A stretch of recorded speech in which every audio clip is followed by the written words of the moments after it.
Sa patuloy na tensyon at mga kaguluhan sa mundo ay ipinakita ng Amerika ang bagsik ng nuclear deterrent nito kung saan nagpakawala ito ng intercontinental ballistic missiles na layong matiyak ang seguridad ng bansa at mga kaalyado nito. At tensyon sa pagitan ng Israel at Egypt ay tumaas dahil ang Egypt ay patuloy sa pagtatayo ng mga military outpost nito at nagpapadala ng maraming puwersa militar malapit sa Israel. Kaya't para malaman ang buong detalye ay tumutok at makinig na mabuti. Sa patuloy na tensyon at kaguluhan sa iba't ibang mga bansa bilang kahandaan at kakayahan ng mga puwersa militar ng Amerika, ang pinagsamang kupunan ng Air Force Global Strike Command ay naglunsad ng isang Minuteman III intercontinental ballistic missile kahapon sa Vandenberg Space Force Base sa California. Ang test launch na ito ay bahagi ng nakagawiang aktibidad ng Amerika na idinisenyo upang ipakita ang bagsik ng nuclear deterrent nito na maaasahan at epektibo sa pagpigil sa mga banta at pagtiyak sa mga kaalyado nito.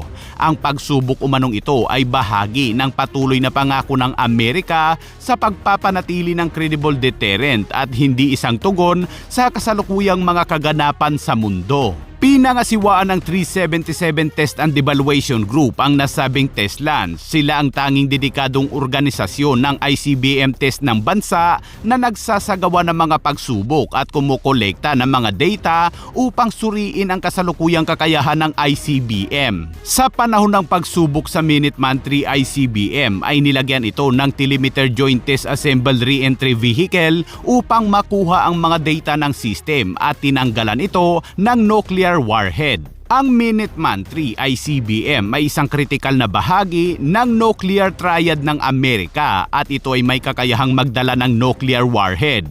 Mahalagang tandaan na ang Minuteman III ay isang weapon of last resort. Ibig sabihin, ito ay isa sa pinakahuling armas na gagamitin na idinisenyo upang hadlangan ang nuclear attack. Pero sa panahon ng pagsubok, saan nga ba ito bumabagsak? Ganito yan mga kabayan, sa tuwing magsasagawa ng pagsubok ang Amerika sa kanilang mga ICBM ay tumatama ito malapit sa Marshall Island sa bahagi ng Pacific Ocean. Kapag pinakawalan na ito ay nakaalerto ang bawat base militar ng Amerika na madadaanan nito para i-monitor ang paglipad nito. Bukod pa dyan ay mayroon ding mga nakatalagang airmen at maintainer upang buntutan ang nasabing ICBM, kaya't sakaling pumalya ito sa himpapawid ay kaagad itong pasasabugin ng mga Air Force na nakabuntot dito. Ang Minuteman III ICBM ng Amerika mga kabayan ay hindi ito katulad ng Typhoon o iba pang mga armas ng Amerika na pwedeng ilipat ang mga posisyon dahil ang ICBM na ito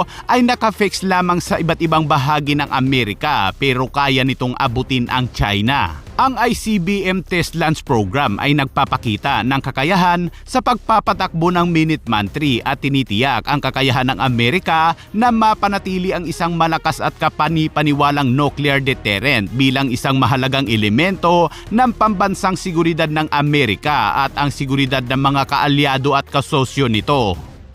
At sa balitang Middle East naman mga kabayan, ang mga tensyon sa pagitan ng Israel at Egypt ay tumataas dahil ang Egypt ay nagpapatuloy sa pagpapatayo ng mga military outpost sa Sinai Peninsula. Kinumpirma ng kamakailang satellite image at intelligence report ng Israel ang pagkakaroon ng mahigit 100 Egyptian tank malapit sa El Arish, mga bagong base militar, pinalawak na mga airfield at maraming deployment ng mga militar ng Egypt at marami sa mga ito ay lumampas sa mga limitasyon sa itinakda na 1979 Israel-Egypt Peace Treaty. Ilang dekada na ang nakalipas mula na magbakbakan ng dalawang bansang ito kung saan nilampaso ng Israel ang Egypt at mula sa makasaysayang kasunduan sa kapayapaan noong 1979, pinanatili ng Israel at Egypt ang isang malamig ngunit matatag na kapayapaan. Bagamat iginiit ng Egypt na ang mga puwersang ito ay nilalayong labanan ang terorismo, ayon sa Israel ay iba ang iminungkahing sukat, infrastruktura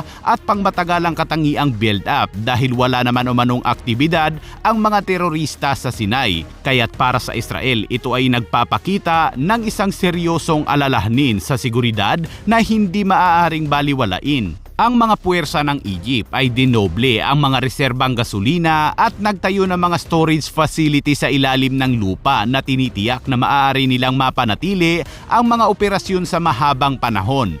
Dumami din ang mga militar ng Egypt sa mga border nito na dating 25,000 ngayon ay naging 42,000 na. At dahil dyan, ang Israel ay naglabas ng matinding babala tungkol sa pagbuo ng militar ng Egypt na sinasabi nitong isang napakaseryosong paglabag sa kasunduan sa kapayapaan noong 1979. Binigyang diin ang pagkadismaya ng Israel sa unti-unting pagpasok ng Egypt ng lampas sa mga limitasyon ng kasunduan at nagtakda ng yugto para sa isang posibleng labanan.